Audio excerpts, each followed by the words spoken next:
Assalamualaikum warahmatullahi wabarakatuh. Bismillahirrahmanirrahim. Alhamdulillahirabbil alamin. Bisa bertemu kembali dengan saya Zainal Abidin. Kali ini saya akan membahas masalah Al-Mahdi ya. Itu diutusnya ini sebagai rakyat jelata, rakyat kecil ya. Ini yang saya tahu. Walaupun Al-Mahdi ini diutusnya ini hanya sebagai rakyat biasa ya, bukan berarti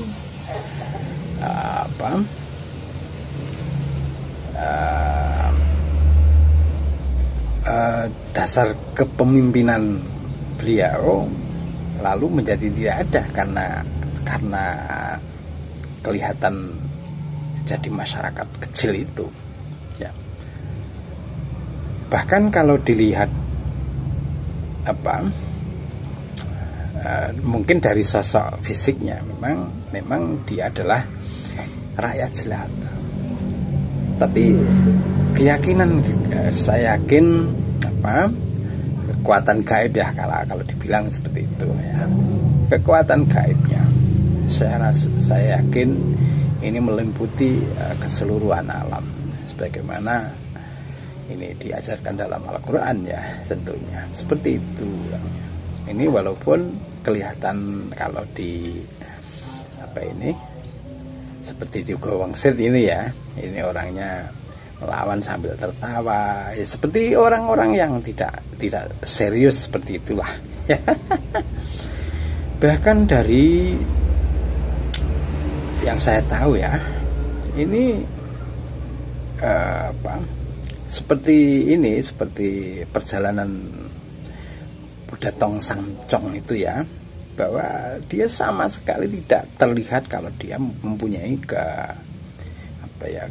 semacam ilmu semacam itu ya, semacam ilmu kanuragan atau keahlian misalkan penerawangan, terus menjadikan Al-Mahdi ini menjadi seorang waskito ya. Yang saya tahu tidak seperti itu. Jadi orangnya kelihatan ya biasa-biasa saja, tidak ada sesuatu yang kelihatan lebih di dalam dirinya ya. Kelihatan biasa saja menurut saya. Tapi ya sudah saya katakan tadi, bukan berarti karena dia dijadikan rakyat biasa itu lalu watak kepemimpinan bahwa Al-Mahdi adalah rahmat bagi seluruh alam itu lalu terhapus ya. Rahmatnya itu ya. Justru dari situ bahwa Al-Mahdi adalah rahmat bagi seluruh alam. Ini justru merasakan rahmatnya. Kenapa? Karena yang saya tahu bahwa Al-Mahdi juga merasakan bagaimana menjadi orang yang sama sekali tidak punya uang misalkan ya. Kemudian menjadikan orang yang selalu kalah misalkan, egonya bagaimana, rasa sakitnya hati jika orang yang dianggap orang yang tidak dianggap itu seperti apa, rasa egonya, rasa malu dan lain-lain, tentunya harga dirinya semacam itu. Ini yang saya tahu seperti itu. Jadi Al-Mahdi ini kayaknya yang saya tahu ya, ini semua apa yang terjadi di dunia kayaknya dia merasakan. Merasakan bagaimana kalau seseorang miskin ini tidak punya uang, kemudian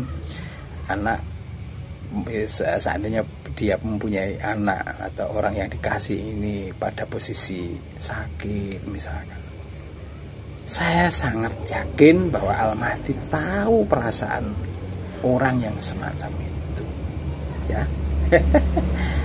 Lalu bagaimana seorang akan menjadi malu dan hilang harga dirinya jika dikalahkan di tempat umum misalkan ya.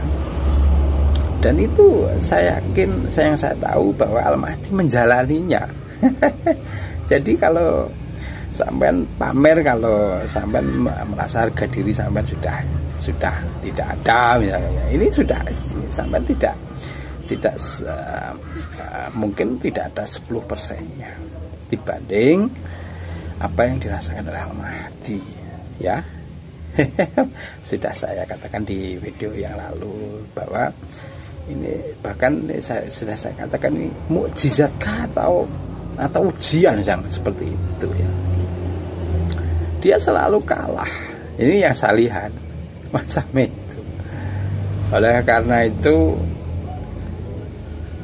sangat apa ya, sangat benar menurut saya ya, jika Allah memilih Al-Mahdi ini dijadikan orang yang biasa ya, kelihatan biasa, mas saya seperti itu ya. Jadi dalam diri Al-Mahdi ini yang saya tahu ya, orangnya seperti orang biasa saja. Dia juga kalau ketemu seseorang yang mungkin kelihatan waskito, kelihatan sesepuh seperti itu ya, juga menanya, bukan menguji ya, dia menanya, tanya biasa, artinya ya tanya sungguhan, nggak hanya mengetes atau menguji ya. Dia memang tampilannya seperti itu.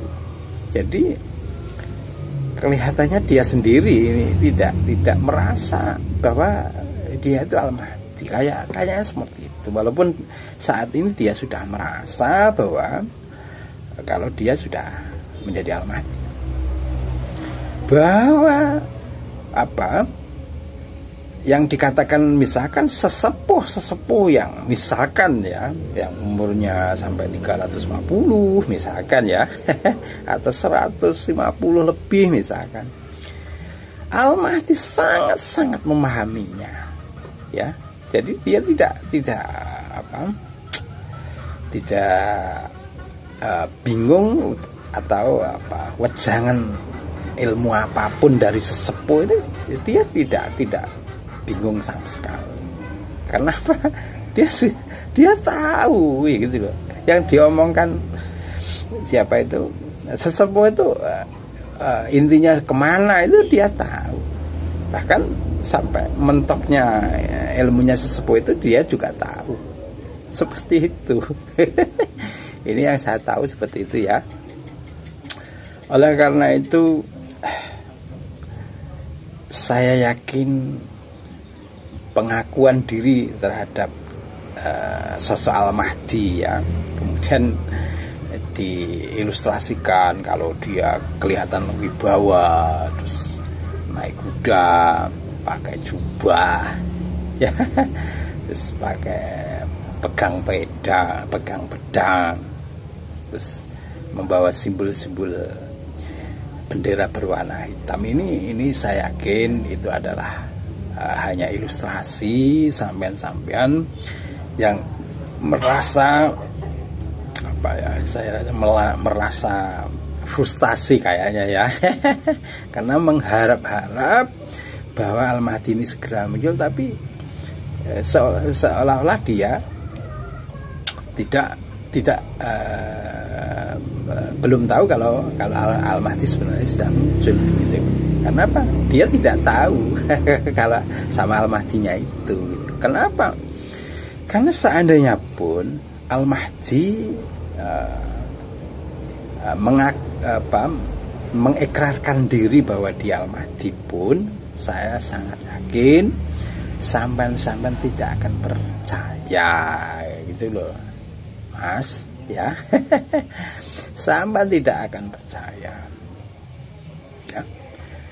Oleh karena itu sebab apa ya? Sebab karena ini penampilannya sama sekali, kalau yang saya tahu ya, ini keluar dari kriteria ya, asumsi sampean selama ini itu. ya, ya, baik dari sisi hadis maupun dari mungkin dari dipandang dari amal syariatnya misalkan, sampai akan tentu tidak percaya tentunya ya. Karena apa? Karena kelihatan sama sekali berbeda dengan asumsi sampean selama ini. Ya. Ya, seperti itu. Karena itu mengklaim diri seolah dia Al-Mahdi karena waskito. Kemudian dia membaca bisa membaca masa depan misalkan. Saya rasa ini ya hanya mengklaim diri saja. Kenapa? Yang saya tahu bahwa ilmunya yang diberikan oleh Allah kepada Al-Mahdi ini ya, ini ladunia, sifat-sifatnya juga maksum.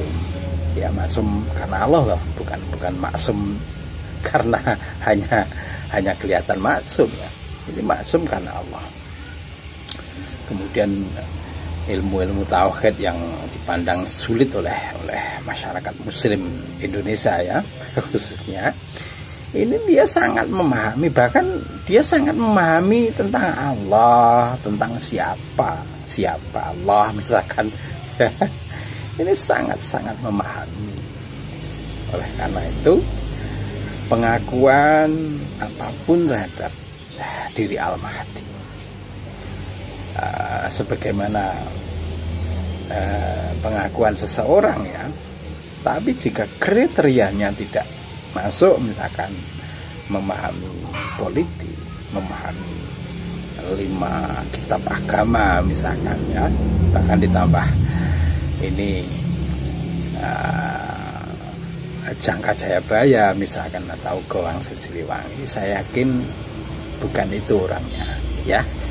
Karena saya sangat yakin bahwa ilmunya Al-Mahdi ini ya seperti itu, dunia. Oleh karena itu dia sangat tahu bahwa sebenarnya apa yang dimaksud makna dalam Al-Quran yang sebenarnya menurut Allah. Saya sangat yakin tahu ya. Demikian ulasan saya. Wassalamualaikum warahmatullahi wabarakatuh.